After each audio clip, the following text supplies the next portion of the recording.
বিসমিল্লাহির রাহমানির রাহিম। আজ আমরা মিশরের বাদশার স্বপ্নের ব্যাখ্যা নিয়ে আলোচনা করব ইনশাআল্লাহ। মিশরের বাদশা এক রাতে স্বপ্ন দেখলেন যে 7টি মোটাতাজা গাভী এদেরকে 7টি দুর্বল গাভী খেয়ে ফেলছে, এবং পরের রাতে দেখে 7টি সবুজ শীষ ও অন্যগুলো শুষ্ক।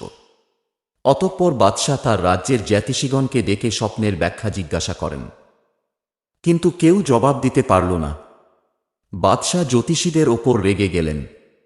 অবশেষে তারা বাদশাকে সান্ত্বনা দেওয়ার জন্য বলল, এগুলি কল্পনাপ্রসূত স্বপ্ন মাত্র, এগুলির কোনো বাস্তবতা নেই। কিন্তু বাদশাহ তাদের ব্যাখ্যায় স্বস্তি পায়নি। এমন সময় কারামুক্ত একজন খাদেম বাদশার কাছে বলল, আমার কারাসঙ্গী ছিলেন, তার নাম ইউসুফ, তিনি স্বপ্নের ভালো ব্যাখ্যা করেন। তখন বাদশাহ ইউসুফকে কারাগার থেকে ডেকে আনার জন্য আদেশ দেন। ইউসুফ আলাইহি ওয়াসাল্লামকে রাজপ্রাসাদে ডেকে আনার পর বাদশাহ তার স্বপ্নের কথা বলেন এবং তার কাছে স্বপ্নের ব্যাখ্যা জানতে চাইলেন। হযরত ইউসুফ আলাইহি ওয়াসাল্লাম বাদশার স্বপ্নের ব্যাখ্যায় বলেন, 7টি মোটাতাজা গাভী দ্বারা এমন 7টি বছর, যে বছরগুলিতে খুব ভালো ফসল উৎপন্ন হবে।